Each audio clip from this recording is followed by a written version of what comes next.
திருச்சிற்றம்பலம். ஓம் நம சிவாய.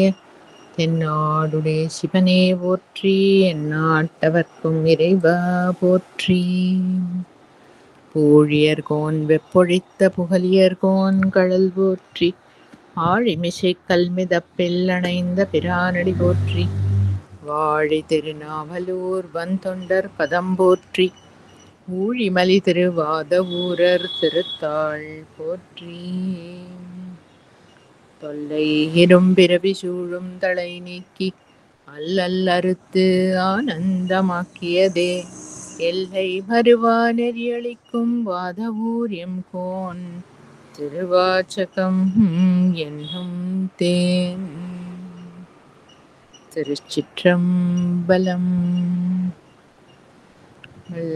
போற்றி திரு அகவல். அதாவது பல சிச்சுவேஷன்ஸ்லேயும் ஒரு ஜீவனுக்கு எப்படி அந்த பரம்பொருள் சப்போர்ட்டாக இருக்குங்கிறத நினச்சி அந்த கிராட்டிடியூட்ல நமஸ்காரம்னு சொல்லிட்டே வந்தவர் இப்போ பல தலங்கள்லையும் அந்த ஈஸ்வரோட ப்ரெசன்ஸை ஸ்மரித்து நமஸ்காரம். அது அந்த க்ஷேத்திர கோவைன்னு தேவாரத்தில் நாவுக்கரசு பெருமான் நிறைய பாடியிருக்காரு. அந்த மாதிரி சம்பந்த பெருமானோடது ஒரு பதிகம் இருக்கு, சுந்தர பெருமானோடது ஊர் தொகை நாட்டு தொகை அப்படிங்கிற மாதிரி 2 பதிகங்கள் இருக்கு. அது ஒரு விசேஷம். எல்லா ஒரே ஸ்தலத்துல இருக்கிற ஈசனை ஸ்துதி பண்ணி பாடுறதுங்கிறது ஒரு இது இருக்கு. பல தலங்கள்லயும் இருக்கிற ஈசனுடைய தன்மை, அவருடைய வைபவத்தை ஸ்மரிச்சு அவரை நமஸ்காரம் சொல்றதுங்கிறது இருக்கு. அந்த மாதிரி ஆர்டர்ல இங்க 147வது லைன்லேருந்து ஆரூர் அமர்ந்த அரசையை போற்றி, சீரார் திரு ஐயாரா போற்றி, அண்ணாமலை எம் அண்ணா போற்றி, கண்ணார் அமுதக்கடலே போற்றி. ஒவ்வொரு தலங்கள்லயும் ஈசன் ஒரு ஒரு பாவத்துல இருக்கார். அது அந்த ஸ்தலம் அவரோட பிரசன்ஸை ஸ்மரிக்கிறதுல அது ஒரு அனுபவம். அண்ணாமலையில அண்ண முடியாத பொருள், நாட முடியாத பொருள், அதாவது யாரோட சாமர்த்தியத்தினாலையும் அதை எந்த விதத்துலையும் அது கிட்டக்கவே போக முடியாது. இந்திரியங்கள் மனசு புத்தியால நெருங்க முடியாத ஞான ஸ்வரூபியா இருந்த ஈசன் அம்மையோட பிரார்த்தனைக்காக எல்லாரும் இந்த இந்திரியங்கள் மனசு புத்திக்கு வேத்தியமா இருக்கிற மாதிரி மலை ரூபத்துல, ஆனா தன்னுடைய அந்த ஆனந்த நிலை பூர்ணமா அப்படியே சித்திக்கும்படியா ரூபம் கொண்டு இருக்கார். அந்த ஸ்தலத்துல சம்பந்த பெருமான் யாத்திரை போறத அண்ணாமலைக்கு பெரிய புராணத்துல சேக்கிழார் பெருமான் அவர் ஒவ்வொரு தலத்துக்கு போனார் அப்படின்னு வர்ணனை வரப்ப ஒவ்வொரு தலத்திலையும் சொல்லுவார் அவர் எப்படி அந்த கோவிலுக்குள்ள போனாருங்கிறது. கோபுரத்துக்கு வெளியில நமஸ்காரம் பண்ணிட்டு உள்ள போன உடனே வெளி பிரகாரம் ஃபுல்லா கோவில் என்டையர் இது பிரதட்சணம் பண்ணிட்டு ஈசன் சந்நிதிக்கு போய் நமஸ்காரம் பண்ணி அவரோட பிரசன்ஸ் அப்படியே உள்வாங்கிட்டு ஆனந்தத்துல உருகி இருந்தார். ஒவ்வொரு கோவிலுக்கும் சொல்லுவார். அப்புறம் பதிகம் பாடினார் எல்லாம் வரும். அண்ணாமலைக்கு அரக்கண்டநல்லூர்ல இருந்து அடியார்கள் அரையணி நல்லூர், அரக்கண்டநல்லூர் தான் திருக்கோவல்ல இருக்கிற அந்த ஸ்தலத்துல இருந்து அடியார்கள் காட்ட அந்த மலையை பார்க்கறார். பார்த்த உடனே உண்ணாமலை உமையாளுடும் உடனாகிய ஒருவன்கிற பதிகம் பாடி ஸ்துதி பண்றார் அங்கேருந்தே. அப்புறம் அங்கேருந்து அண்ணாமலைக்கு வர்றார். அண்ணாமலைக்கு எப்படி வர்றாரு, அந்த மலை மேல வாசம் பண்ணணும்னு ஆசைப்பட்டு வந்தாராம். சேக்கிழார் பெருமான் அதான் சொல்றார் பெரிய புராணத்துல. அங்க கோவில் போனாருங்கிற மென்ஷனே இல்லை, அந்த மலை மேல வாசம் பண்ணணும்னு ஆசைப்பட்டு அந்த ஸ்தலத்துக்கு வந்தார். அண்ணாமலையில கொஞ்ச நாள் இருந்தார் அப்படின்னு. அதுவே ஈஸ்வருடைய ரூபம். ரூபம் இல்லை, அதோட பிரசன்ஸ். அது சொல்ல முடியாது, அது அண்ண முடியாத மலை. ஆனா கண்கள்லாம் திருப்தி ஆகும்படியா. கண் எப்ப திருப்தி ஆகும்னா கண்ணால பார்க்கப்படுற பொருள் ஹிருதயத்துக்கு போய் அனுபவமா ஆச்சுன்னா. எப்பயுமே எல்லாமே அதுதான். திருப்திங்கிறது ஏதோ சாப்பிட்டோம் திருப்தி வருது அப்படின்னா அது அந்த குறைபாடு, ஏதோ ஒரு சென்சேஷன் இருந்தது நீங்கி ஹிருதயத்துக்கு அந்த அமைதி போய் சேர்ந்ததுன்னா தான் ஆறுதல். அப்பதான் திருப்தி ஆகிறதுங்கிறது வரும். கண்ணார் அமுத கடலாம் அப்படி பார்த்த மாத்திரத்துல, நினைத்த மாத்திரத்துல, ஹிருதயத்துல வந்து அப்படி ஒரு அமைதி, ஆனந்தம் ஏற்படும்படியா கடலா இருக்கக்கூடிய அந்த அண்ணாமலை ஈசன், அவருக்கு ஒரு நமஸ்காரம். ஏகம்பத்து உரை என் தாய் போற்றி. அது என் தாயின்னு எடுத்துக்கலாம், என் தாயின்னு எடுத்துக்கலாம், எப்படி எடுத்துட்டாலும் ஓகே. இங்க வந்து அம்மையோட ரூபம் கொண்டிருக்காருங்கிறதுனால என் தாய் ஏகம்பத்துல இருக்கிற ஈசன் வந்து மாத்திருபாவத்தோட இருக்கிறவர் அப்படிங்கிற பாவத்துல எடுத்துக்கலாம். திருக்கச்சி ஏகம்பம், அது வந்து அம்பாள் பிரதிஷ்டை பண்ணின லிங்கம் தான். நான் பூஜை பண்றதுக்காக ஏகாம்பரேஸ்வரரை மனநாள பிரதிஷ்டை பண்ணி ஈசன் வந்து அவளோட அன்பை வந்து அவருக்கு டெஸ்ட் எல்லாம் ஒண்ணும் பண்ண வேண்டாம். அந்த அடியார்களோட அன்பை வந்து அனுபவிக்கிறதுல அதுக்கு ஒரு சந்தோஷம். அதனால அந்த கம்பா நதி பெருகி வரும்படியா பண்ணி அம்பாள் வந்து அம்பாளோட ஃப்ரெண்டு பக்கத்துல இருக்கிறவா சொல்றா, அம்மா அந்த நதி வந்து ஜலம் அப்படி பெருகி வந்துட்டே இருக்கு, வெள்ளம் இப்ப நீங்க எழுந்துக்கலன்னா ஜலம் வந்து உங்களையே அடிச்சுட்டு போயிடும் அப்படிங்கறத சொல்றா. சிவ பூஜை பண்ணிட்டு இருக்கிறதே வந்து நம்மளோட வழிபாடு பொருளா இருக்கிற ஈசனை வந்து ஜலம் அடிச்சுட்டு போட்டோம், நான் உயிர் தப்பிச்சுக்கிறேன், நீ எழுந்து போனா அது என்ன சிவ பூஜை? அப்படி அந்த லிங்கம் போறதா இருந்ததுன்னா அதோட நானும் போறேன் அப்படின்னு சொல்லிட்டு ஏகாம்பரேஸ்வரரை வந்து ஆலிங்கனம் பண்ணிடுறா காமாட்சி தேவி. அப்ப ஈசன் வந்து வெளிப்பட்டு அனுகிரகம் பண்றார். அப்படி கருணையே வடிவான ஏகம்பத்து உரை என் தாய் போற்றி, பாகம் பெண்ணுருவானாய் போற்றி. அதுதான் ஒரு பாகம் தன்னோட. அது ஆக்சுவலா ஏகம்பத்துல இருந்து காமாட்சி தேவியை வந்து அண்ணாமலைக்கு போய் தபஸ் பண்ண சொல்றார். இந்த கம்பா நதி பெருகி வந்து ஈசன் தரிசனம் கொடுத்த உடனே வந்து ரொம்ப திருப்தியாச்சு. திருவண்ணாமலையில போய் நாங்க ஏற்கனவே கௌதம மகரிஷிக்கு அனுகிரகம் பண்ணியிருக்கேன், என்னை எப்படி வழிபாடு பண்ணணும், அருணாச்சலேஸ்வரர் உபதேசம் பண்ணினதே இருக்கு ஸ்காந்த புராணத்துல கௌதமருக்கு, என்னை எப்படி வழிபாடு பண்ணணும்னு. ஸோ அவர்கிட்ட நான் ஏற்கனவே சொல்லியிருக்கேன், அவர்கிட்ட கேட்டுட்டு அந்த விதிமுறைப்படி என்னை அண்ணாமலையில வழிபாடு பண்ணு அப்படின்னு சொல்லி அங்கதான் அம்மைக்கு வந்து இடபாகம் கொடுக்கறதா சரித்திரம். பாகம் பெண்ணுருவானாய், ஒரு பாகத்தை வந்து உமையம்மைக்கு கூட, ரெண்டு பேரும் வேற வேற இல்லை, அது தன்னுடைய ரெண்டு தன்மைகளும் காட்டக்கூடிய ஒரு பூர்ண ரூபம். அதை தரிச்சுட்டு இருக்கிறவனே உனக்கு ஒரு நமஸ்காரம். பராய்த்துறை மேவிய பரனையை போற்றி. அது பராய்த்துறை இங்க திருச்சியில பக்கத்துல இருக்கிற ஸ்தலம். பராய் மரம் ஸ்தல விருட்சம், தாருகாவனம் சொல்றது. அதாவது இந்த தாருகாவன ரிஷிகள்லாம் வந்து ரொம்ப கர்மட்டாலா இருந்து இந்த கர்மாவே பலன் கொடுத்துடும், அது கடந்து பலதாத்தான்னு ஒரு சித்த அம்சம் இல்லை அப்படிங்கிற மாதிரி காஸ் அண்ட் டிஃபெக்ட் கான்செப்ட்ல இருந்தாலும் இல்லையோ அவளுக்கு வந்து பிக்ஷாடன மூர்த்தியா வந்து சிக்ஷை கொடுத்து அப்புறம் வந்து உபதேசம் பண்றார். அந்த ஸ்தலம் பராய்த்துறை, தாருகாவனம்னு சொல்லப்படுறது. பராய்த்துறை மேவிய பரனையை போற்றி. அங்க எல்லாத்தையும் கடந்த பரம்பொருளா பராய்த்துறையில கோயில் கொண்டிருக்கிற ஈசனே உனக்கு ஒரு நமஸ்காரம். சிராப்பள்ளி மேவி சிவனே போற்றி, தாயும் மாணவர். அவர் வந்து தட்சிண கைலாசம்னு சொல்லக்கூடிய 3 தலங்கள்ல அதுவும் ஒண்ணு. ஆதிசேஷனுக்கும் வாயுவுக்கும் வந்து பல பரீட்சை, யார் வந்து மோர் பவர்ஃபுல் அப்படின்னு. அது 2 வருஷம் இருக்கு. மேருமலைய வந்து ஆதிசேஷன் சுத்தின்றாருங்கிறதும் இருக்கு, கைலை மலையை சுத்தின்றாரு. எத்தனை வாட்டி அவளுக்குள்ள ஆர்குமெண்ட் வந்தது, இல்லை எத்தனை மலையை சுத்தின்றாங்கிறதுலாம் நமக்கு கரெக்டா தெரியாது. ஆனா 2 வருஷமும் இருக்கு.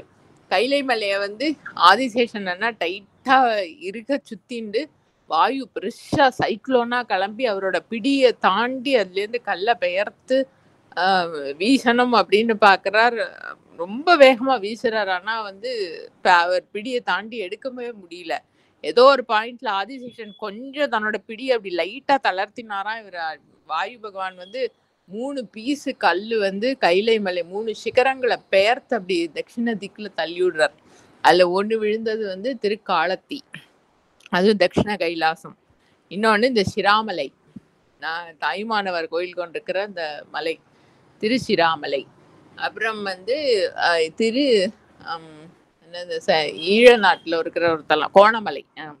கோணமலை, இந்த 3 தலங்களும் வந்து தட்சிண கைலாசம்னு சொல்லப்படுறது. கைலை மலையோட பீஸ் இந்த மலைகள்.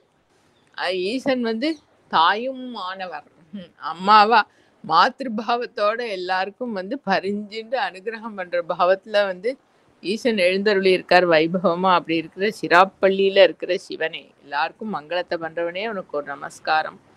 மற்றோர் பற்றி இங்கு அறியேன் போற்றி. எனக்கு இங்க வேற எதுக்கிட்டையும் வந்து பற்று இல்லை. அதான் இந்த பற்றிக்கிறதுங்கிறது வந்து நம்ம எப்பயும் சொல்லுவோம் இல்லையா, இந்த ரூம் ஃபுல்லா ஏதாவது க்ளூவோ டாரோ கொட்டிடுத்தோ என்ன பயங்கரமா ஒட்டிக்கிற வஸ்து அப்படின்னா நம்ம 2 கால் 2 கை எல்லாம் அதில் ஒட்டின்னு இருக்குன்னா அப்ப எழுந்துக்கணும்னா ஏதோ ஒண்ணுத்த பிடிச்சுன்னு அப்படியே இந்த ஏர் கிளம்ப முடியாதே.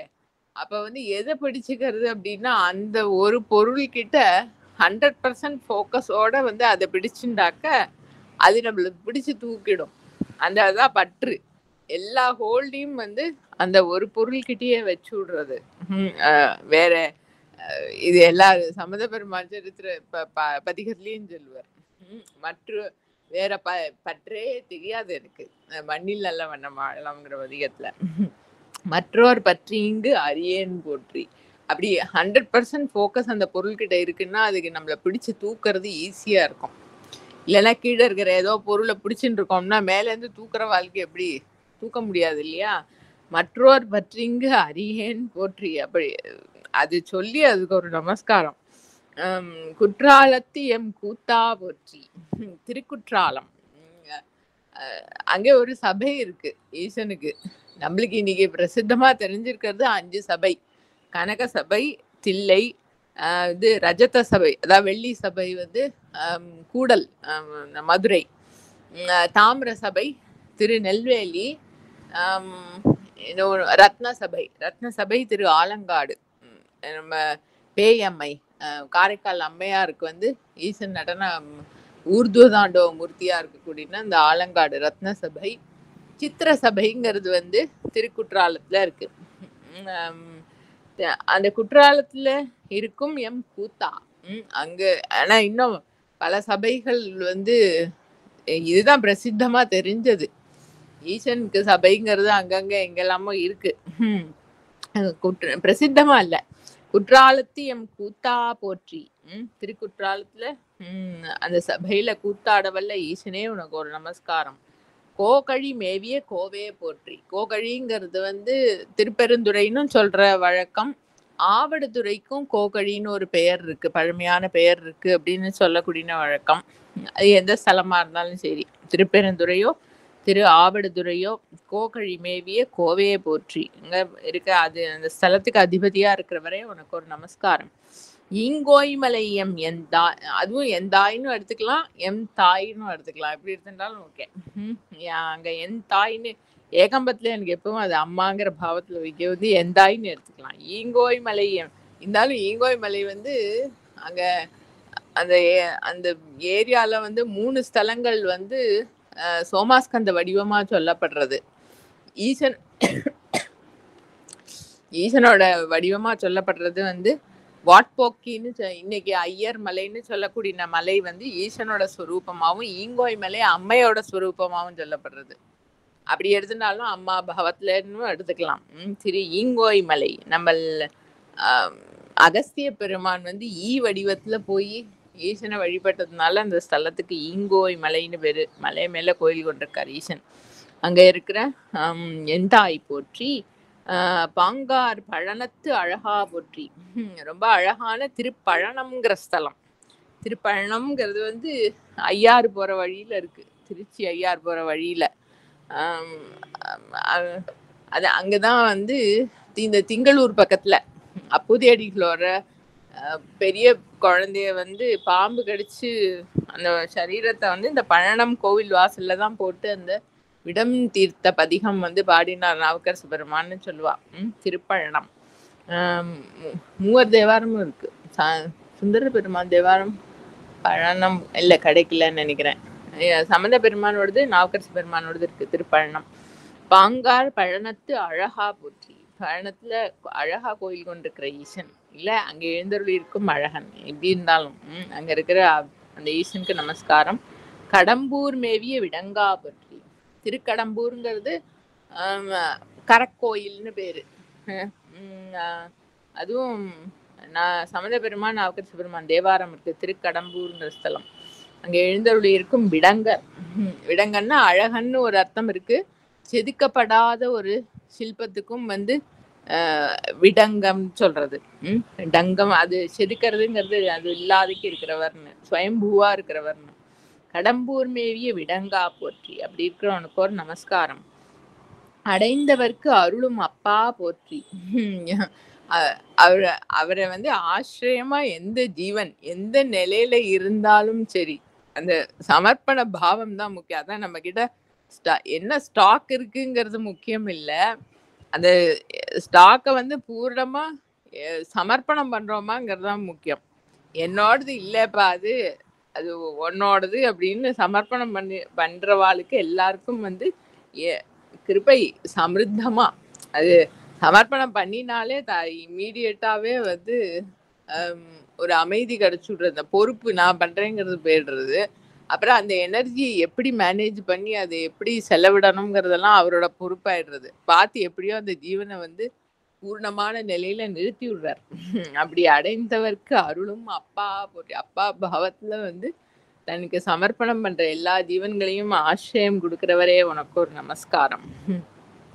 இத்தி தன்னின் கீழ் இரு மூவர்க்கு அத்திக்கு அருளிய அரசே போற்றி.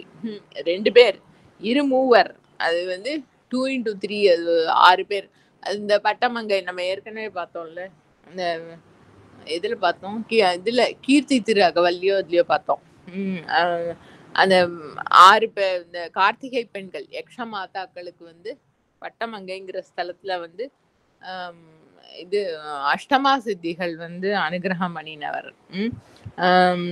அந்த மரத்துக்கு கீழே குரு ரூபத்துல இருந்து அந்த 6 பேருக்கு வந்து அனுகிரகம் பண்ணினவர். அப்புறம் அத்திங்கிறது வந்து ஆனை, ஆனைக்கு அனுகிரகம் பண்ணது இது ஐராவதம். ஐராவதம் வந்து ஐராவதம் வந்து இந்த இந்திரன் ஏதோ தேவத்தை அசுரர்களோட பெரிய யுத்தத்துல ஜெயிச்சுட்டு ரொம்ப அகங்காரத்தோட நம்மள மிஞ்சறதுக்கு யாரும் கிடையாதுன்னு வர நேரத்துல துர்வாசர் வந்து ஏதோ ஒரு திவ்யமான பிரசாதத்தை கொடுக்க வர்றார். அது வந்து இந்திரன் பவ்யமா வாங்கிக்கல, அது ஐராவதத்துக்கும் அதோட இஃபெக்ட் இருக்கு, இந்திரனோட அந்த மதத்தோட இஃபெக்ட் இருக்கு. அந்த அதையும் கீழே போட்டு அதுவும் மெதிச்சு விடுறது. இப்ப 2 பேருக்கும் சாபம் கிடைக்கிறது, இந்திரனுக்கும் சாபம் கிடைக்கிறது துர்வாச ரிஷிட்டேருந்து. இதுக்கு ஐராவதத்துக்கும் வந்து நீ காட்டானையா பெடுவ அப்படின்னு வந்து சாபம் கிடைச்சு அந்த காட்டானையா வந்து ஐராவதம் வழிபட்ட தலங்கள்னு பல ஸ்தலங்கள் இருக்கு. திருவெண்காடு, இந்த ஐராவதேஸ்வரர்னு எங்கெல்லாம் பேர் இருக்கோ ஈசனுக்கு, அங்கெல்லாம் வந்து அந்த யானை வந்து வழிபட்ட கோட்டாறு தன்னோட தந்தத்தால வந்து குத்தி தீர்த்தம் உண்டாக்கி ஈசனுக்கு வந்து அபிஷேகம் பண்ணினது. அது மாதிரி பல தலங்கள்ல வந்து ஐராவதம் வந்து ஈசனை வழிபட்டு அந்த தோஷம் அப்படியே அங்கங்க குறையப்பட்டு கடைசியில தீந்தது அப்படின்னு வருது வந்து திருவிளையாடல் புராணத்துல. யானை வெள்ளானை வினை தீர்த்த படலம்னு ஒண்ணு இருக்கு. சுந்தரேச பெருமானை வந்து தரிசனம் பண்ணுச்சு, அந்த யானைக்கு வந்து கம்ப்ளீட்டா அதோட தோஷம் பூர்ணமா நீங்கி போய் அது அதோட திவ்யத்தன்மையை அடைஞ்சு திருப்பி இது தேவலோகத்துக்கு போகிறது அப்படின்னு சரித்திரம் இருக்கு திருவிளையாடல் புராணத்துல. அது அத்தி ஆனை. இரு மூவருக்கும் அத்திக்கும் அருளிய அரசே போற்றி. அனுகிரகம் பண்ணின அந்த அதிபதியே உனக்கு ஒரு நமஸ்காரம். தென்னாடு உடைய சிவனையை போற்றி. தென்னுங்கிற பதத்துக்கு வந்து சவுத் அப்படிங்கிற அர்த்தமும் இருக்கு, ஞானம் அப்படிங்கிற அர்த்தமும் இருக்கு. எப்படி பார்த்தாலும் 2 விதத்திலயும் வந்து அவர் பாண்டிய நாடு, தென்திக்குல இருக்கக்கூடிய பாண்டிய நாடுல வந்து ராஜாவா இருந்து சுந்தர பாண்டியனா இருந்து ஆண்டார் அப்படிங்கிறதுனாலயும் தென்னாடு உடைய சிவன், அந்த ஸ்தலத்தை தன்னுடைய ஆதிக்கத்துல வச்சுன்னு ஆண்டவர்ங்கிறதுனாலையும் தென்னாடு உடைய சிவன், ஞான நாட்டுக்கு அதிபதியா இருக்கிறவருங்கிறதுனாலையும் வந்து தென்னாடு உடைய சிவன். எல்லாருக்கும் மங்களத்தை பண்ணக்கூடிய ஞான ஸ்வரூபியா இருக்கிற உனக்கு ஒரு நமஸ்காரம். எந்நாட்டவர்க்கும் இறைவா போற்றி. அவருக்கு வந்து அது பாண்டி நாடு தான் இவரோட நாடோ, மதுரை தான் இவர் ஊரோ அப்படின்னா அது அவரோட அது வந்து it is independent of time and, அந்த பொருள் வந்து it is independent of time and space. அந்த டைம் அண்ட் ஸ்பேஸ்க்கு ஆதாரமா இருக்கக்கூடிய பொருள். ஆனா கிருபையினால வந்து டைம் அண்ட் ஸ்பேஸ்க்கு உட்பட்ட ஜீவன்களுக்கு எல்லாம் அவாவா இருக்கிற சிச்சுவேஷன்ல அந்த இடத்துல அவளோட பாவத்துக்கு தகுந்த மாதிரி அவகிட்ட கனெக்ட் ஆறார். அதனால அவர் கோயில் கொண்டிருக்கிற ஸ்தலங்களும் அவரோட வைபவங்களும் வந்து அந்த பிரசன்ஸ், ஒவ்வொரு ஸ்தலத்திலயும் அவரோட அந்த பிரசன்ஸ் வந்து அது உணரத்தக்கது. எந்நாட்டவர்க்கும் இறைவா, எந்த எந்த ஸ்தலமா இருந்தாலும் வந்து ஈசனை அன்போட நாடக்கூடின ஜீவன்களுக்கு அங்கிருந்து அவளுக்கு அனுகிரகம் பண்ணக்கூடியவர். அதுக்கு மேலேயும் வந்து ஈசனுடைய கிருபையோட வைபவம் வந்து தானே அடியார்களை தேடி அவ வீட்டுக்கு வீட்டுக்கு போறாருன்னா ஏதோ விஐபி மாதிரி போல, ஏதோ ஏற்பாடுலாம் பண்ணி வைங்கோ வரேன் அப்படிங்கிற மாதிரி பிக்ஷை கேட்டுண்டு வீட்டு வாசல்ல போய் என்ன இருக்கோ போடுங்கோ அப்படின்னு கேட்டுண்டு போய் தன்னோட அடியார்களுக்கு அனுகிரகம் பண்ற சௌலபியம் அவருக்கு. எந்நாட்டவர்க்கும் இறைவா போற்றி. ஊர் பூரா சுத்துறார். தேவாரத்துலதான் வரும், ஊர் ஊரா சுத்துறார், ஒவ்வொரு ஊர்லயும் வீடு வீடா சுத்துறார் பிக்ஷை கேட்டுண்டு அப்படின்னு. எல்லாரும் கேலி பண்றா அவனை பார்த்து. இந்த சிராமலை பதிகத்துல சொல்லுவார், உண்மை ஏதிலர் கண்டால் இகழாரே, இப்படி போய் நீ சுத்தறியப்பா, உன்னை போய் யாரு ஏதாவது சொல்ல மாட்டா, இவர் பித்தரே. பித்து, அந்த பித்துங்கிறது என்னன்னா அவருடைய அருள் பித்து. எந்த லௌகீகமான எந்த கோட்பாட்டுக்கும் வந்து உடன்படாம இருக்கக்கூடிய அருள். அது கிருபை பண்ணறது அப்படின்னாக்கா வந்து யாருக்கு எங்க எப்படி வேணா அந்த கிருபை ரீச் அவுட் ஆக முடியும். அப்படி இருக்கிறதுனால அவருக்கு அந்த அருள் பித்தன். அப்படி எந்நாட்டவர்க்கும் இறைவா போற்றி. எல்லா ஜீவன்களுக்கும் வந்து அனுகிரகம் பண்றத தன்னுடைய வேலையா கொண்டு எல்லா ஸ்தலங்கள்லயும் அவைலபிளா யுபிகுட்டஸா எல்லாருக்கும் அனுகிரகம் பண்ற இறைவா உனக்கு ஒரு நமஸ்காரம். ஏன குருளைக்கு அருளினை போற்றி. அது 64 திருவிளையாடல்ல இருக்கிற ஒரு திருவிளையாடல், ஒரு படலம். ஒரு கந்தர்வனோ ஆரோ தேவலோகத்தை சேர்ந்தவர், கந்தர்வன் தான் நினைக்கிறேன். அது ஏதோ சாபத்தினால வந்து பன்றியா பிறக்க வேண்டி வருது. மதுரைக்கு பக்கத்துல இருக்கிற காட்டுல வந்து பன்றியா பிறந்து அவரோட வைபவத்தினால வந்து அந்த பன்றி ரொம்ப சக்தி வாய்ந்ததாகவும் ரொம்ப தேஜோமயமாவும் இருக்கு. அந்த காட்டுக்கே வந்து ராஜாவா இருக்கு அந்த பன்றி. சிம்மம் தான் சாதாரணமா ராஜாவா இருக்குன்னு சொல்லுவா. இது அந்த ஜீவனோட தபஸ், அந்த வைபவத்து தேஜஸ்னால வந்து அந்த பன்றி வந்து அந்த காட்டுக்கு ராஜாவா இருக்கு. அதுக்கு அதோட ஃபேமிலி, பன்றி ஃபேமிலிலாம் இருக்கு. அந்த பாண்டியன் வந்து காட்டுல வேட்டையாடுறதுக்கு ஒரு நாள் வரும்போது எல்லா மிருகங்களும் வந்து ராஜா கிட்ட சொல்றது, பாண்டியன் வந்து வேட்டையாட வந்திருக்கான், நம்மளெல்லாம் வந்து அம்பு எய்தி எல்லாரையும் வந்து பல மிருகங்களை கொன்னுட்டான், நீ தானே எங்களுக்கு ராஜா, நீ வந்து எங்களெல்லாம் அந்த சிச்சுவேஷன்ல இருந்து நீ காப்பாத்த வேண்டாமா அப்படின்னு அந்த பன்றிட்ட வந்து சொன்னோடனே ரொம்ப கோபத்தோட, நான் போறேன், என்னோட பொறுப்பை நான் வந்து கரெக்டா பண்ணுவேன், ராஜாங்கிற பொறுப்பை அப்படின்னுட்டு ரொம்ப கோபத்தோட கிளம்புறது அந்த பன்றி. அப்ப வந்து அந்த ராணி, அந்த பெண் பன்றி தானும் கூட வரேன் அப்படிங்கிறது. இல்ல, நம்ம குழந்தைகளை பாத்துக்கிறதுக்கு நீ இருக்கணும், நீ இரு அப்படின்னு. இல்ல, எனக்கு வந்து உங்களோட வந்து அந்த பத்னி தர்மத்தை வந்து நான் பண்றதுதான் ரொம்ப முக்கியமான விஷயம் அப்படின்னு சொல்லிட்டு அந்த பெண் பன்றியும் கூட வந்துடுறது. வந்து அங்க பாண்டியன் எல்லாரையும், எல்லா மிருகங்களையும் வேட்டையாடிட்டு இருக்கிறதுல ரொம்ப வீரத்தோட அந்த பாண்டியனோட சோல்ஜர்ஸ் எல்லாம் எதிர்க்கிறது, எல்லாம் பண்றது, எல்லாம் பண்ணி கடைசியில் அதை தாக்கு பிடிக்க முடியல, அந்த பன்றி போயிடுறது, செத்து போயிடுறது. அந்த பெண் பன்றி அதுவும் உயிரை விட்டுருத்து. இது போயிடுத்துன்னொடனே அதுவும் போயிடுறது. அந்த குட்டிகள், பன்றி குட்டிகள் ஒரு 10 குட்டிகள் நினைக்கிறேன், அதுகள் வந்து அப்பா இல்லாம அம்மா இல்லாம காடு ஃபுல்லா அலைஞ்சிட்டு இருக்கான், அப்படியே அழுதுண்டு பசியில அந்த குட்டிகள். அப்ப சோமசுந்தர கடவுள் வந்து கிருபையினால அந்த குழந்தைகள் மேல ஒரு இரக்கம் கொண்டு அம்மா ஒரு பெண் பன்றியா வந்து அந்த குழந்தைகளை ஆதரிச்சு அதுகளுக்கு பால் கொடுக்கிறார். ஈசனுடைய பால், அந்த ஞான பாலை குடிச்சதுனால வந்து அந்த பன்றி குட்டிகளுக்கெல்லாம் வந்து ஞானம் சிந்திச்சு விடுறது.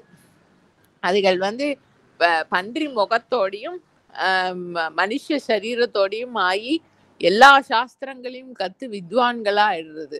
அப்ப ஈசன் வந்து ஆம், அந்த பன்றி ரூபத்தை விட்டுட்டு தன்னோட சுய ரூபத்துல அவளுக்கெல்லாம் அனுகிரகம் பண்ணி, நீங்கெல்லாம் பாண்டியனோட சபையில போய் அங்க இருங்கோ, நீங்க எல்லாம் நல்லா படிச்சவா இல்லையா, அதனால ராஜாவோட சபையில போய் எல்லா சாஸ்திரங்கள்லாம் தெரிஞ்சவா அங்க போய் இருங்கோ அப்படின்னு சொல்லி அனுகிரகம் பண்றார். அவெல்லாம் போய் பாண்டியனோட சபையில இருக்கா. ம். அப்படியே பன்றிக்குட்டிகளுக்குலாம் அது அப்புறம் அவன் மோட்சம் அடையறா. அப்படி ஏனக்குருளை அந்த பன்றி குட்டிகளுக்கு வந்து அனுகிரகம் பண்ணின அந்த ஈஷா, உனக்கோர் நமஸ்காரம். மான கைலை மலையாய் போற்றி. ரொம்ப வைபவமான வைபவத்தினால ரொம்ப வசந்த மலையா இருக்கக்கூடிய கைலை மலைய இருப்பிடமா கொண்டவனே, உனக்கோர் நமஸ்காரம். அருளிட வேண்டும் அம்மான் போற்றி. எல்லாருமே கைலை மலையை ஸ்துதி பண்ணியிருக்கா. அது நாவுக்கரசு பெருமான், சம்பந்த பெருமான் இதுல காலத்தில் இருந்தபடியே வடகையிலே ஸ்மரிச்சு ஸ்துதி பண்ணியிருக்கார். சுந்தர பெருமான் ஃபைனலா கைலை மலைக்கு தான் வந்து போறார். ஆன மேல போறத்தையே அந்த கைலை மலை ஈசனை ஸ்துதி பண்ணிட்டே தான் போயிருக்கார். இவரும் மானக்கைலை மலையாய் போற்றி. அருளிட வேண்டும் அம்மான் போற்றி. கிருப்பை அது தன்னை சொல்லிக்கிறார். நீ வந்து எனக்கு கிருப்பை பண்ணணுமேப்பா அப்படின்னு நான் உனக்கு சமர்ப்பணம் பண்றேன். உன்னோட கிருப்பையை நாடி நான் உனக்கு சமர்ப்பணம் பண்றேன் அம்மான் போற்றி. இருள் கெட அருளும் இறைவா போற்றி. அஜ்ஞானம்ங்கிற மறைப்பை வந்து நீக்கி அந்த ஜீவனுக்கு தன்னோட சுய உணர்வு, நான் இதுதான் அப்படின்னு நினைச்சுட்டு இருக்கிற அந்த இண்டிவிஜுவல் சென்ஸை வந்து அது வந்து நீ இது இல்லைன்னு சொல்லி பிரயோஜனம் இல்லை. அது பாம்பு இருக்குன்னு பயந்துன்னு இருக்கறச்சே அது கயிறுதான்னு காட்டி கொடுத்தாருன்னா அந்த பாம்போட பிரமை போகும் இல்லையா, பிரமை பயம் எல்லாம் ஒட்டு மொத்தமா போகும். பாம்போட இருப்பே போயிடும். அப்ப நான் இந்த ஆளு அப்படின்னு நினைச்சுட்டு இருக்கிற ஜீவனுக்கு வந்து அது வாஸ்தவத்துல என்னங்கிற அந்த அனுபவத்தை வந்து அதுக்கு கொடுக்கறதா தான் இருள் கெடுத்தல். இருள் கெட அருளும் இறைவா போற்றி. அப்படி தன்னோட ஒரிஜினல்லா தான் என்னங்கிறத வந்து ஒரு ஜீவனுக்கு உணர்த்தி, அது உபதேசம் பண்ணி எக்ஸ்பிளைன் பண்ணி டாக்கு கொடுத்தெல்லாம் வேலைக்கு அது உணர்த்தினாதான் அது வந்து இஃபெக்ட். அது அவர் தான் பண்ண முடியும், வேற யாராலையும் பண்ண முடியாது. இருள் கெட அருளும் இறைவா போற்றி. அஜ்ஞானத்தை நீக்க வல்ல அதிபதியே உனக்கு ஒரு நமஸ்காரம். தளர்ந்தேன் அடியேன் தமியேன் போற்றி. நான் ரொம்ப டயர்ட் ஆயிட்டேன்ப்பா. இது சிவபுராணத்திலே சொல்லுவார் இல்லையா, எல்லா ஜென்மாலையும் பலவித ஜென்மான என்ன ஜீவனோட பலவிதமான சங்கல்பங்கள், இப்படி போனா எனக்கு சந்தோஷம் வரும், இப்படி போனா சந்தோஷம் வரும் அப்படின்னு கிலோமீட்டரா பல ஜீவனா யாத்திரை பண்ணி டிராவல் பண்ணி இழைத்தேன் எம்பெருமான். எங்கேயுமே வந்து அந்த எதிர்பார்த்த திருப்தின்னா என்ன, அந்த எதிர்பார்க்கிறவன் இல்லாம போற திருப்தி, அந்த திருப்தி வந்து கிடைக்காததுனால அந்த ஜீவன் வந்து ஏங்கிட்டே இருக்கு. அதனால தளர்ந்தேன் தமியேன். நான் உனக்கு I am committed to you. I am like I am done. போர்வன்னு ஆயிடுத்து எனக்கு. I am totally committed to you அப்படின்னு சொல்லி ஒரு நமஸ்காரம். களம்கொள கருத அருளாய் போற்றி.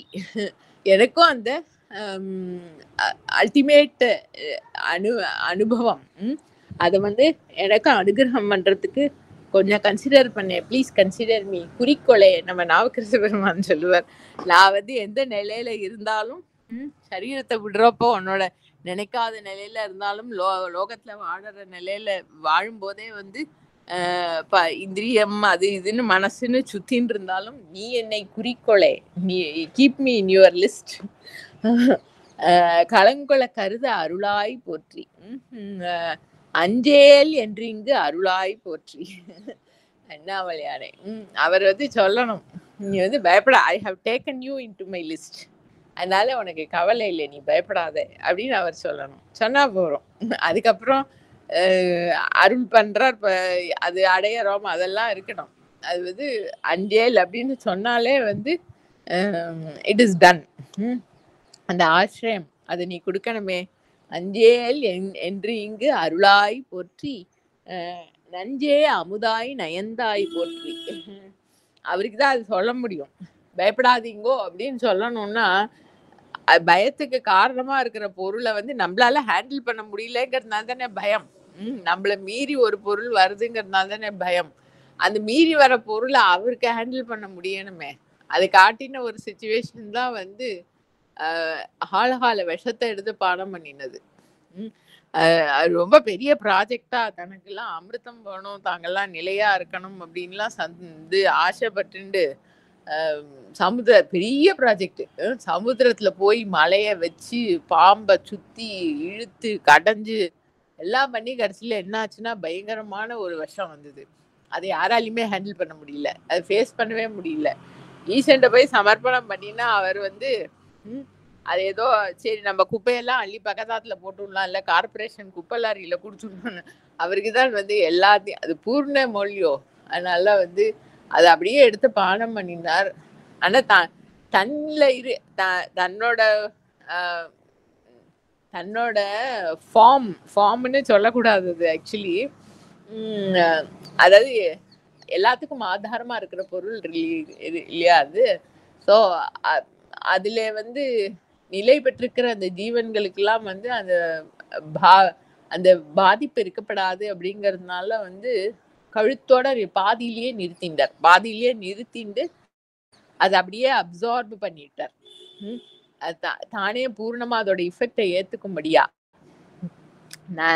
நஞ்சே அமுதாய் நயந்தாய் போற்றி ரொம்ப அன்போட நயத்தோட எடுத்துட்டாராம். அது நல்ல ஒரு சாப்பாடு மாதிரி, நல்ல ஒரு ஃபுட் மாதிரி எடுத்துட்டு அந்த விஷத்தை போய் எடுத்துட்டவனே உனக்கு ஒரு நமஸ்காரம்ப்பா. அத்தா போற்றி ஐயா போற்றி. அத்தாங்கிறது அப்பா. அப்பா பாவத்துல வந்து ஜீவன்களுக்கெல்லாம் சப்போர்ட் கொடுத்து அப்படி ப்ரொடெக்ஷன் கொடுக்கறவனே உனக்கு ஒரு நமஸ்காரம். ஐயாங்கிறது வழிகாட்டுறவர், குரு ரூபத்துல வந்து வழிகாட்டுறவர் அப்படிங்கிற பாவத்திலையும் உனக்கு ஒரு நமஸ்காரம். நித்தா போற்றி நிமலா போற்றி. எட்டர்னல். அதான் இந்த காலம் தேசம் எல்லாத்துக்கும் கடந்து இருப்பு மாத்திரமா இருக்கிற பொருள் அதுதான் நித்தியம். ஏன்னா காலத்துக்கு உட்பட்டது எதுவுமே வந்து எட்டர்னலா இருக்க முடியாது. காலத்துல ஒரு பாயிண்ட்ல உண்டானது அப்படின்னா இன்னொரு பாயிண்ட் ஆஃப் டைம்ல வந்து அது இல்லாம போயாகணும். இருக்கிற டைட்லயும் அது மாறுபட்டுட்டே இருக்கும், மாறிண்டே இருக்கும். இந்த ஒரு டெஃபினேஷனை வச்சுட்டே அந்த இத மாறுபடுறதுக்கு ஆதாரமா ஒரு பொருள் இருந்தா தானே இந்த மாறுபாடெல்லாம் தெரிய முடியும். ஸ்கிரீன் வந்து எந்தவித சேஞ்சுக்கும் உட்படாம இருந்தா தானே அதுல தானே பிக்சர்ஸ் எல்லாம் தெரிய முடியும். அதனால இந்த சேஞ்சில இருந்து கவனத்தை எடுத்து எல்லாத்துக்கும் ஆதாரமா இருக்கிற அந்த நித்திய பொருள்ல கவனத்தை வைக்கிறது தான். அது நம்ம சாமர்த்தியத்துல இல்ல, அதுக்கு சமர்ப்பணம் பண்ணினா அதோட அருள்ல தான் வந்து கவனம் வந்து அந்த ஆதார பொருள்ல விழணும். அப்படி இருக்கக்கூடிய நித்தியமான பொருள் நித்யா போற்றி நிமலா போற்றி. அது அந்த ஆதார பொருளை கவனிக்கிறதுக்கு தடையா இருக்கக்கூடிய மலங்கள் எதுவுமே அது ஸ்பர்ஷமே பண்ண முடியாது. சகஜமா மலங்கள்ல இருந்து ஃப்ரீயா இருக்கக்கூடிய சுத்தம்னா அதுக்கு அந்நியமா ஒரு பொருளுமே இல்லை அதை களங்கப்படுத்துறதுக்கு. அப்படி இருக்கிற அந்த பொருள் அதுக்கு ஒரு நமஸ்காரம். பக்தா போற்றி பவனே போற்றி. எல்லாத்துக்கும் வந்து அதிபதியா அதாவது அன்புனால வந்து ஆளுகைக்கு உடையவர். பக்தா போற்றி பவனே போற்றி. பவம்ங்கிறது ஆக்சுவலா பிகமிங். அந்த எல்லாத்துக்கும் ஆதாரமா இருக்கிறவர். அதுல இருந்துதான் வந்து எல்லா பிகமிங்குமே வந்து அதாவது எல்லா இயக்கங்களுக்கும் ஆதாரமா இருக்கிறவர்னாலே அவருக்கு பவன் பவஹா அப்படி ஒரு பேர். பவனே போற்றி. பெரியாய் போற்றி பிரானே போற்றி. வைபவத்தினால ரொம்ப பெரியவர்னா பூர்ணம்னு அர்த்தம் ஆக்சுவலி. அதுக்கு அந்நியமா வந்து இந்த கம்பேரிசன்ல பெரியவர் இல்லை, இதை விட அது பெருசு அப்படிங்கிற அந்த இது இல்லை. இன்கம்பேரபிளா ஏக பொருளா இருக்கிறதுன்னு அர்த்தம். பெரியாய் போற்றி பிரானே போற்றி. எல்லாத்துக்கும் அதிபதியா, எல்லாத்தையும் தன்னோட ஆளுகைக்கு உடையவர். எல்லாத்தையும் ஆளுகைக்கு உடையவர்னா அவருக்கு அந்நியமா ஒண்ணுமே இல்லை. அதனால what ever seems to exist அது எல்லாத்தையும் நடத்துற சக்தியாவும் அதுக்கு இருப்பு கொடுக்கிறவராகவும் அது தன்கிட்ட லயம் பண்ணிக்கிறவாவும் எல்லாமாவும் எல்லா இயக்கங்களுக்கும் ஆதாரமா இருக்கிறவர். அதனால அவர் பிரான். இல்லைன்னா ஏதோ சண்டையில ஜெயிச்சு ஒரு நாட்டை ஆளுகைக்கு கொண்டதுனால அதோட பிரான் அப்படி அந்த இது இல்லை. பிரானே போற்றி, அரியாய் போற்றி, அமலா போற்றி. ரொம்ப ரேர் பொருள்லாம். ஏன் ரேர் பொருள் அப்படின்னா கவனம் வந்து அதுல விழலைன்னா அரியாய். அதாவது 2 இடத்துலயும் மாறி மாறி சொல்லுவார். வானோர்க்கு அரியாய், ஏனோர்க்கு எளியாய். அது அதாவது நான் அப்படி வைபவமா இருக்கிற ஆளு அப்படிங்கிற பாவம். லப்தாஹங்கார துர்கமாயை நமகான அம்பாள் திரிசதியில் ஒரு நாம. அகங்காரம்னா அந்த ஈகோ சென்ஸ், லிமிட்டெட் சென்ஸ். அது வந்து ரொம்ப தீவிரமா ஸ்ட்ராங்கா இருக்கிறவாளுக்கு வந்து துர்கமா ரொம்ப கிடைக்கிறதுக்கு ரொம்ப கஷ்டம், அரிதான பொருள். அந்த பாவத்துல இருக்கிற அரியாய். அமலா போற்றி, மலங்களே இல்ல சகஜமா. அவருக்கு வந்து ஏதோ மலங்கள்லாம் இருந்தது நான் நீக்கிவிட்டேன் கிளென்ஸ் பண்ணிட்டேங்கிற மாதிரி இல்லை. அது வந்து மலங்களே அவர் பற்ற முடியாதான், அவர் அழிக்கே ஆக முடியாது அப்படி இருக்கிற பொருள். அமலா போற்றி, மறையோர் கோல நெறியே போற்றி. வேதத்தை ஆசிரிக்கிறவாளோட அழகான மார்க்கம், அந்த பரம்பொருளை அடையிற மார்க்கமாவும் வேத நெறியாவும் இருக்கிறவரே அவர்தான். வேதத்துக்கு ஆதாரமா வேதத்தை வெளிக்கொண்டு வந்தவரே அவர்தான். ஸோ அதுல செரிக்கிற அந்த அழகான நெறியாவும் இருக்கிறவர் அவரே தான். முறையோ தரியேன் முதல்வா போற்றி. நீ என்ன எப்படி விடலாமா? முறையோ அப்படிங்கிறது வந்து இது உன்னுடைய அருளுக்கு தகுமோ அப்படின்னு கேட்கிற பாவம். நீ அப்படி எல்லாம் அகண்ட பொருளா ஆனந்த வடிவமா நீ அப்படி இருக்கிறச்சே நான் வந்து ஒரு லிமிட்டட் பீங்கிற பாவத்துல உன்னோட சாநித்தியம் இருக்கிறச்சே நான் அப்படி கஷ்டப்படலாமோ? அது முறையாகுமோ? என்னால தாங்க முடியலப்பா தரியன். என்னால இனிமே இந்த லிமிட்டட் சென்ஸை வந்து தாங்கிட்டு இருக்க முடியாதுப்பா. முதல்வா எல்லாத்துக்கும் அதிபதியா இருக்கிறவனே உனக்கு ஒரு நமஸ்காரம். உறவே போற்றி, உயிரே போற்றி. அவர்தான் உறவு, அவர்தான் எல்லா ஜீவன்களுக்கும் உயிர். அந்த ஜீவனுக்கு இயங்கறதுக்கு ஆதாரமா இருக்கிறதுக்கு ஆதாரமா இருக்கிறதும் அவர்தான். ஜீவனுக்கு எல்லா விதத்திலையும் சப்போர்ட்டா இருக்கிறதும் அவர்தான். உறவுங்கிறது வந்து சப்போர்ட் தான் எல்லா விதத்துலயும். ஒவ்வொரு எனி சிச்சுவேஷன், அது நேச்சரோ மனுஷாலோ அறிவோ எதுவா இருந்தாலும் எல்லா ஃபார்ம்லயும் வந்து சப்போர்ட், ஒவ்வொரு ஜீவனுக்கும் சப்போர்ட் கொடுக்கிறவர் அவர் தான். சிரவையை போற்றி, சிவமையை போற்றி. ரொம்ப ஒசந்த ஆதி பொருளா இருக்கிறது சிரவு. அப்படி இருக்கிறவரே உனக்கு ஒரு நமஸ்காரம். பரம மங்கள ஸ்வரூபியா இருக்கிறவரே உனக்கு ஒரு நமஸ்காரம். மஞ்சா போற்றி, மணாளா போற்றி. ரொம்ப வலிமை வாய்ந்தவர். மஞ்சன் அப்படிங்கிறது வந்து வலிமை வாய்ந்தவர்னா அவரோடது பிசிக்கல், அது என்ன சொல்றது, நம்ம கிராசர் லெவல்ல பார்க்கும்போது பிசிக்கல் ஸ்ட்ரென்த், மென்டல் ஸ்ட்ரென்த் அதெல்லாம் தான் நமக்கு ஸ்ட்ரென்த்தா தெரியும். அண்ணாமலையானது அந்த இருப்புங்கிறதோட ஸ்ட்ரென்த் இருக்கே, அது the strength of existence, அது வந்து இட் இஸ் பியாண்ட் டெய்லி. அது சாதாரணமா சொல்லுவா இல்லையா, அது என்ன க்ஷத்ரிய இவர் விஸ்வாமித்திரர் சொன்னார், சரி க்ஷத்ரிய பலம் திக் பலம் பிரம்ம பலம் பலம். வாஸ்தவமான பலம் அப்படிங்கிறது வந்து அந்த எக்ஸிஸ்டன்ஸ் பூர்ணமா அந்த இருப்பு நிலையில இருக்கிறது, அதுதான் வாஸ்தவமான பலம். அதுவே சொரூபமா இருக்கிறவர் மஞ்சன்.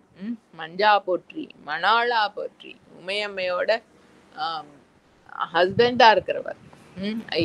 அப்படி இருக்கிறவனே உனக்கு ஒரு நமஸ்காரம். பஞ்சேர் அடியா, அதுதான் அதோட சேர்த்து பார்க்கணும். பஞ்சு போல வந்து மென்மையான திருப்பாதங்களை உடைய அந்த சிற்சக்தி உமையம்மை.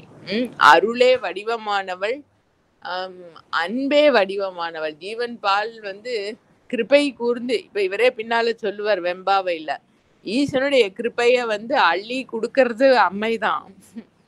அவரோட அடியார்களுக்கு வந்து அவருக்கு முன்ன வந்து அருள் சுரந்து அடியார்களை வந்து அவர் பால் அழைச்சு செல்ல. அதனாலதான் வெம்பாவைய வந்து உமையம்மைய வந்து நம்மளுக்கு லீடா வச்சுட்டு தான் அந்த நோன்பு வந்து கடைபிடிக்கிறது ஜீவன்கள்லாம், கன்னி பெண்கள்லாம். அவள் அழிச்சின்னு போனாதான் கரெக்டா அழிச்சின்னு போவோம். ஏன்னா அவளுக்கு தான் வந்து அந்த சக்தியோட உண்மையான தன்மை, அவளுக்கு தான் 100% கான்டாக்ட் அங்க. பஞ்சேர் அடியாள் பங்கா, அவளோட மணாளா. அப்படி இந்த கிருபா சக்தியா இருக்கிற உமையம்மையோட சேர்ந்து இருக்கிறவனே உனக்கு ஒரு நமஸ்காரம். அளந்தேன் நாயேன் அடியேன் போற்றி. இதுவும் அவ்வளோதான் டயர்டா இருக்குது. அளந்தேன்னால இனிமே ஐ கேன் நாட் பேர் இட் எனி மோர். இந்த இண்டிவிஜுவல் சென்ஸ் அதோட அந்த துக்கம் அதை வந்து என்னால இனிமே தாங்க முடியாதுப்பா. அளந்தேன் நாயேன் போர் அந்த மனசை வச்சுட்டு இப்படி எப்படி சஞ்சாரம் பண்ணி நாய் மாதிரி பலதுல ஈடுபட்டு அலைஞ்சதெல்லாம் போறோம். இனிமே என்னால தாங்க முடியாது. நான் உனக்கு கமிட்டட் ஆகிறேன். உனக்கே வந்து சமர்ப்பணம் பண்ணி உனக்கே கமிட்டட் ஆகிறேன். உனக்கு ஒரு நமஸ்காரம். இலங்கு சுடரியம் ஈஷா போற்றி. ஸ்வயம் ஜோதியா எதோட சப்போர்ட்டும் இல்லாம வந்து இலங்கும் அது அவர் மாத்திரம்தான். சூரியன் சந்திரன் அக்னி எல்லாமே வந்து அவரோட அவர்ல இருந்து வெளிப்பட்ட ஒளிகள் தானே அவரோட கண்கள்னு நம்ம சொல்றோம். ஸ்வயம் பிரகாசமா தானே தன்னுடைய இருப்புனால எல்லாத்தையும் லைட் பண்றது. லைட் அப்படிங்கிறது வந்து அவர் மாத்திரம்தான். அதுதான் வந்து இலங்கு சுடர் எம் ஈஷா போற்றி. எம்மை ஆளுகைக்கு உடையவனே, ஸ்வயம் ஜோதிஸ்வரூபனா இருக்கிறவனே உனக்கு ஒரு நமஸ்காரம். கவைத்தலை மேவிய கண்ணா போற்றி. அது அது என்ன ஸ்தலம்ங்கிறது தெரியல. அந்த கவைத்தலை இப்ப நம்மளுக்கு வழிபாட்டுல இருக்கா, வேற பேர்ல இருக்கா என்னங்கிறதும் தெரியல. அந்த ஸ்தலத்துல இருக்கக்கூடிய கண் போன்றவனே உனக்கு ஒரு நமஸ்காரம். குவைப்பதி மலிந்த கோவையை போற்றி. அதுவும் எந்த பதிங்கிறது எந்த ஸ்தலம்ங்கிறது தெரியல. இல்ல வேற பேர்ல இருக்கோ இல்ல இப்பவே அது தெரியல. அது எந்த ஸ்தலம் தெரியல. குவைப்பதி மலிந்த கோவையை போற்றி. அந்த ஸ்தலத்துல இருக்கக்கூடிய அதுக்கு அதிபதியா இருக்கிறவனே அவனுக்கு ஒரு நமஸ்காரம். மலைநாடு உடைய மண்ணையை போற்றி. இவர் மலைநாட்டுக்கெல்லாம் யாத்திரை போனாராங்கிறது தெரியல. சுந்தரர் பெருமான் தான் சேரமான் பெருமானோட ஃப்ரெண்டா இருந்ததுனால மலைநாடுங்கிறது சேரநாடு. இப்ப நம்ம மலையாள தேசம்னு சொல்றோம் இல்லையா, கேரளா, அந்த அந்த ஏரியா ஃபுல்லா மலைநாடுன்னு சொல்லப்படுறது. அந்த ஸ்தலத்துக்கு அதிபதியா இருக்கிறவனே. அத சேரநாட்டுல பல ஈசனுடைய ஸ்தலங்கள் இருக்கு இன்னமும் இருக்கும். அத சுந்தர பெருமான் வந்து சேரமான் பெருமானோட தலைநகரத்துல போய் அவரோட அரண்மனையில தங்கி இருக்கிற காலத்துல 2 பேருமா கிளம்பி சேரநாடு ஃபுல்லா எல்லா ஸ்தலங்களுக்கும் யாத்திரை போறா. எல்லா ஸ்தலங்களையும் ஈசனை ஸ்துதி பண்ணி பதிகம்லாம் பாடியிருக்காரு சுந்தரர் பெருமான். ஆனா நம்மளுக்கு ஒரு பதிகமுமே கிடைக்கல. அதனால அந்த ஸ்தலங்களே நமக்கு தெரியாமையே போயிடுச்சு. திரு அஞ்சை கிளம்புன்னு அவர் ஃபைனலா கைலைக்கு கிளம்பின ஸ்தலத்துல, அதுவும் அங்க பல நாள் தங்கி இருந்திருக்கார். அங்க பாடினதுன்னு 2 பதிகம் தான் கிடைச்சிருக்கு. அந்த ஸ்தலத்து ஈசனை வந்து சுதி பண்ணி பாடினது ஒண்ணு, அப்புறம் கையில போறோம் எனக்கு இந்த லௌகீகமான லைஃப் அப்படின்னு வைராக்கியமா பாடின ஒரு பொது பதிகம் ஒண்ணு. அது 2 தான் கிடைச்சிருக்கு. மலைநாடுங்கிற அந்த நாட்டுல அந்த ஸ்தலம் ஒண்ணுதான் நம்மளுக்கு வந்து கிடைச்சிருக்கு. இருந்தாலும் மலைநாடு உடைய மண்ணையை போற்றி அப்படின்னு எடுத்துக்கலாம். பல மலைகள்ல வந்து ஈசன் கோயில் கொண்டு இருக்கிறதுனால மலைநாடு உடையவர்னும் எடுத்துக்கலாம். மலைநாடுன்னு ஸ்பெசிஃபிக்கா நம்ம வந்து அந்த சேரநாடு ஏரியாவை தான் சொல்றது அப்படின்னு எடுத்துக்கலாம். பல மலைகள்லயும் ஈசன் கோயில் கொண்டிருக்காரு. காலத்தி மலை, ஈங்கோய் மலை அப்படின்னு அப்படியே அங்க அதுக்கெல்லாம் அதிபதியா இருக்கிறவனே உனக்கு ஒரு நமஸ்காரம். கலையார் அரிகேசரியாய் போற்றி. எல்லா கலைகளும், அதாவது எல்லாத்துக்கும் ஆதாரமா இருக்கிற பொருளா இருக்கிறதுனால எல்லா கலைகள்ங்கிறது வந்து ஆர்ட்னு ஒரு அர்த்தம் இருக்கு, ஆஸ்பெக்ட்னு ஒரு அர்த்தம் இருக்கு. சந்திர கலைன்னு சொல்றோம் இல்லையா, அதெல்லாம் வந்து அம்சம், ஆஸ்பெக்ட்ங்கிற அர்த்தத்துல. எல்லா கலைகளும் வந்து பொருந்த பெற்றவர். அவர் கலைகளே இல்லாதவர். அதனால எல்லா கலைகளும் அவருக்கு பொருத்தமாகவும் இருக்கும். அப்படி இருக்கக்கூடியதுன்னா ஹரிகேசரியாங்கிறது வந்து சிம்ஹம் மாதிரி அப்படி வைபவமா இருக்கிறவரே, எல்லா கலைகளுக்கும் இருப்பிடமா அப்படி வைபவமா இருக்கிறவரே உனக்கு ஒரு நமஸ்காரம். திருக்கழுக்குன்றில் செல்வா போற்றி. இது நம்மளுக்கு தொண்டை நாட்டு தலமா இருக்கு. செங்கல்பட்டு பக்கத்துல திருக்கழுக்குன்றம் வேதகிரீஸ்வரர்னு ஈசன் கோயில் கொண்டிருக்கார். ரொம்ப வைபவமான ஸ்தலம். நான் மாணிக்க வாசக பெருமானுக்கே வந்து குரு ரூபத்துல திருப்பி அங்க தரிசனம் கொடுத்தார் அப்படின்னு அவரே பாடியிருக்கார். பதிகம் கழுக்குன்ற பதிகம்னு இருக்கு. கழுக்குன்றில் செல்வா போற்றி. பொறுப்பமர் பூவனத்து அரணையை போற்றி. பொறுப்புங்கிறது ஆக்சுவலா மலை. மலையில எழுந்தருளி இருக்கிற ஈசன் தான் திருப்பூவனம்ங்கிற அது பாண்டி நாட்டுல இருக்கிற ஸ்தலம். நம்ம ஏற்கனவே பார்த்தோம் இல்லையா? அது இதுல பார்த்தோம், கீர்த்தி திரு அகவல்லியோ இதுலயோ பார்த்தோம். இந்த சித்தரா வந்து ரசவாதம் பண்ணின இது அந்த பொன்னனை ஆளுங்கிற தாசி பெண்ணுக்காக வந்து தங்கம் உண்டாக்குறதுக்கு ரசவாதம் பண்ணினாருங்கிறது பார்த்தோம் இல்லையா? அந்த ஸ்தலம் அது திருப்பூவனம்ங்கிறது. பொறுப்பமர் பூவனத்து அரணே போற்றி, அருவமும் உருவமும் ஆனாய் போற்றி. ஃபார்ம்லெஸ்ஸாவும் ஃபார்மாவும். அதுதான் வந்து நம்ம அருணகிரி பெருமான் தான் அல்டிமேட்டா சொல்லுவார். அதை உருவாவும் இருக்கு, அருவாவும் இருக்கு, இருக்கிறதாவும் இருக்கு, இல்ல சத்தாவும் இருக்கு, அசத்தாவும் இருக்கு, அஜ்ஞானமாவும் இருக்கு, ஞானமாவும் இருக்கு. இருள் வெளின்னு சொல்லுவார். அது அஜ்ஞானம் ஞானம்னு எடுத்துக்கலாம், டார்க்னஸ் லைட்னு எடுத்துக்கலாம். எல்லாத்தையும் கடந்தும் இருக்கு. அப்படி இருக்கக்கூடிய ஒரு பொருள் அதுதான். எல்லாமா காணப்பட ஆக்சுவலி எல்லாமா ஆகல, எல்லாமா காணப்படுறது. அது இருக்கிறது வந்து அதோடைய தன்மை இருப்புங்கிறது மட்டும்தான். அதுல வந்து குணாதிசயங்கள் கிடையாது. எல்லா பேர்ஸ் ஆஃப் ஆப்போசிட்ஸாவும் காணப்படுற பொருளா இருக்கிறது. அப்படி இருக்கிற உனக்கு ஒரு நமஸ்காரம். அந்த பாவத்துல நம்ம வந்து நிறுத்திப்போம், தொடர்ந்து பார்ப்போம். திருச்சிற்றம்பலம். ஓம் நம சிவாய. தென்னாடுடைய சிவனே போற்றி, எந்நாட்டவர்க்கும் இறைவா போற்றி. அண்ணாமலை.